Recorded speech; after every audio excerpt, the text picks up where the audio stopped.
Halo, kembali lagi dengan kami Java Football. Kali ini kami John dan Cok akan ngosan ya. Ngosan kali ini kami akan membahas 100 tahun Persis Solo tanpa target. Nah, bagaimana ceritanya kok usia 100 tahun ini tanpa target? Oke, kita saksikan saja bersama. Nah, sebelum saya mulai, saya ingin mengucapkan dulu selamat 100 tahun atau 1 abad bagi klub Persis Solo. Nah, 100 tahun Persis Solo ini mengusung tagline dengan tagline-nya The Glorious Century. Wes. Tim kemenangan. Wes.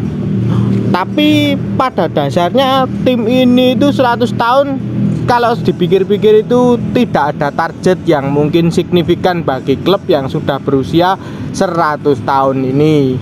Ya, walaupun memang sebelumnya berada di Liga 2 dan sekarang di Liga 1. Itu hanya mungkin ya dulu sebelum 100 tahun ya. Padahal dulu saya kalau boleh mengingatkan lagi, saya pernah membuat konten tentang klub Persis Solo ini di usia 100 tahun nanti. Saya pernah membuat ibaratnya itu susunan-susunannya. Nanti masuk Liga 1, setelah di Liga 1 nanti seperti ini, setelah 2 tahun nanti langsung juara targetnya. Nah, tapi meleto semua ini dari target-target tersebut, dan 100 tahun ini pun masih tidak ada target yang jelas bagi klub ini, bahkan tergolong ya asal melu liga. Kenapa saya bisa bilang asal melu liga? Ya memang karena tidak ada target. Kalau target 10 besar, target di bawah 10 besar dan lain-lain itu sebenarnya bukan target sih.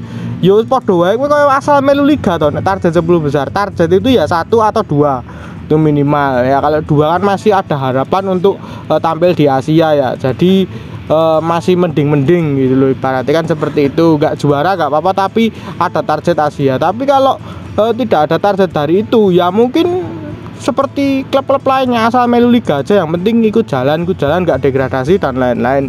Ya sangat miris ya bagi saya pribadi tentang klub tertua ya, mungkin salah satu klub tertua tapi di Indonesia ini, tapi malah tidak ada target yang mungkin terlalu signifikan. Nah, saya nanti akan membahas tentang kenapa si klub ini nggak ada target dan lain-lain ya. Mungkin banyak faktor dan banyak tentang ibaratnya saya juga sudah mengingatkan tentang mungkin dari segi pemilihan pelatih, dari segi pemilihan pemain dan lain-lain itu mungkin sudah banyak saya bahas dulu-dulunya. Tapi ya nanti mungkin saya ingatkan lagi, kalian ini jangan terkecoh ya, mungkin dari segi isu-isu yang sedang berkembang saat ini tentang pemainnya yang didepak dan lain-lain. Sebenarnya bukan itu awal permasalahan dari klub ini.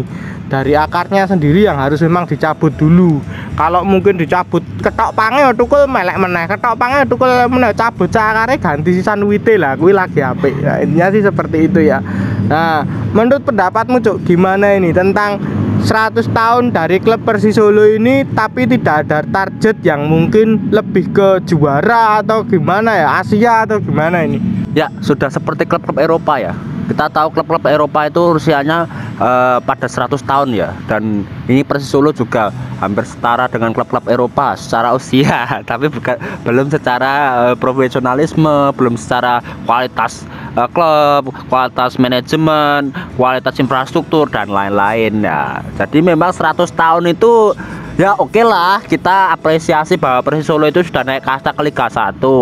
Tapi untuk standar usia 100 tahun harusnya tidak hanya main di Liga 1, tapi juga sudah komplit ya. Ya seperti John tadi omongkan ya, peringkat 1 peringkat 2. Tapi sebelum mencapai peringkat itu harus ditata dulu. Ditata apanya? Ya ditata manajemennya. Oh, manajemen sudah ya, checklist mungkin. Ya infrastruktur lah ya, seperti training ground, mana training center juga belum ada dan lain-lain lah ya, unit bisnis dan lain-lain belum ada.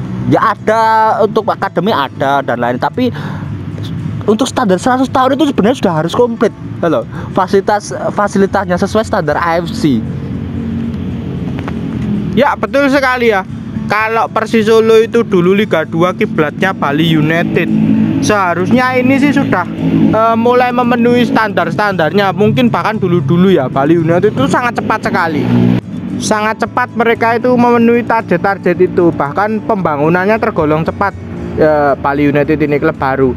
Bahkan saya melihat itu Persisolo dulu malah waktu Liga 1 belajar dari JDT, wes klub kaya raya dari Malaysia ya.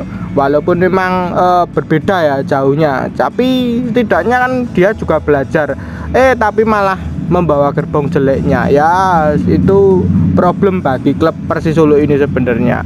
Nah, kalau saya pribadi ini sebenarnya sih manajemen sih bagus, si Barate sudah ngetok edit jor-joran, ngetok edit gombar ini itu sebenarnya sudah bagus. Saya tidak mau mengkritik soal manajemennya atau gimana ya, itu ya mungkin dia kan cuma ngeluar edit, tapi ini lebih ke apa ya, secara keseluruhannya daripada mengerucut ke manajemen ya. Keseluruhannya ini lebih ke nggak paham sepak bola lah, intinya sih seperti itu ya. Tapi kalau dari segi marketing, dari segi penjualan jersey dan lain-lain, medianya Persisolo itu saya akui sih masih nomor 1 dibanding yang lain-lainnya ya. Mungkin nomor 1 di Indonesia sih, lebih baik daripada yang lainnya. Tapi kalau untuk klub, kalau untuk mudeng bal dan lain-lain, nah ini Persisolo masih ketinggalan jauh, intinya sih itu ya.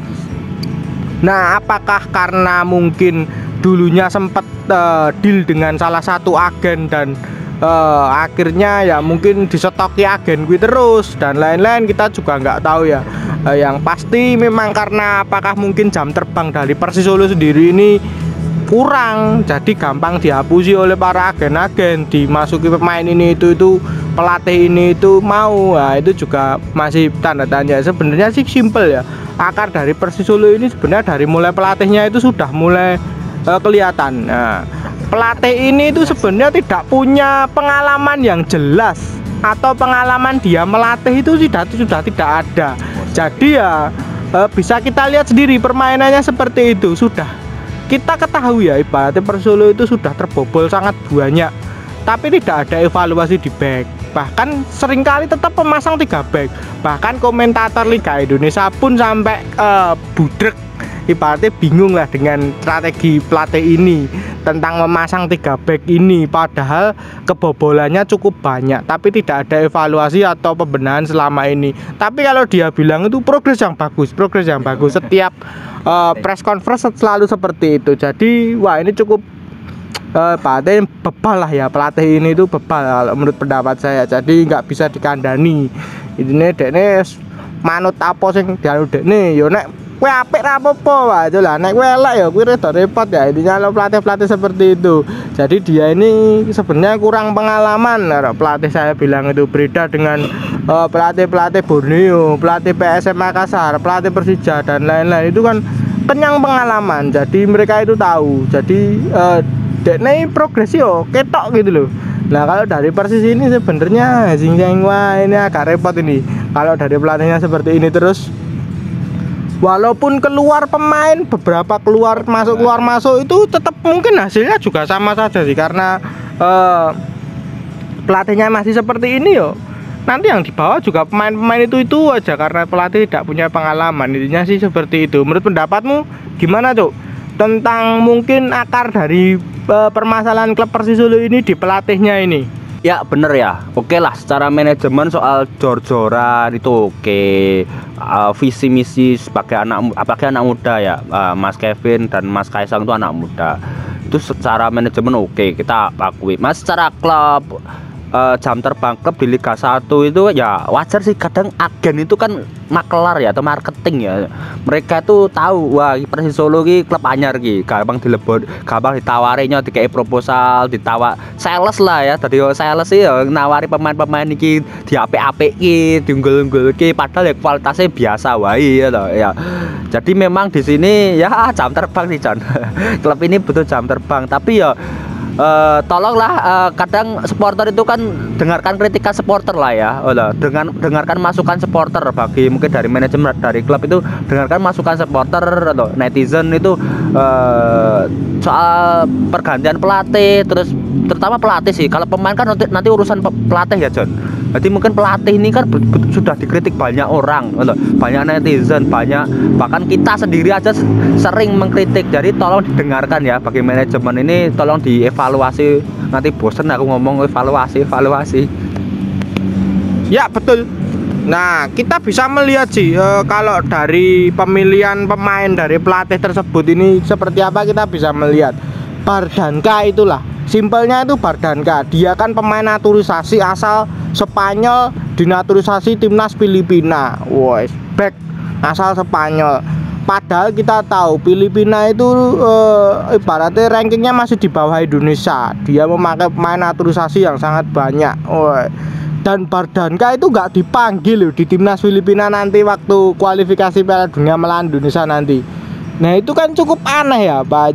Pas pemain naturalisasi ning Filipina ora kanggo, ning Indonesia mah mbok nggo piye ya. Masih mending Daisuke Sato itu masih dipakai di timnas Filipina. Lah iki Bardanka iki opo iki? Mungkin ini turis-turis asing sing piknik ning pantai iki diceluk kon bal-balan. Nah, jadi mungkin agak kerepotan juga sih kalau dari klub Persis Solo ini sebenarnya nggak nonton CV atau gimana, atau mungkin performanya gimana, track recordnya gimana.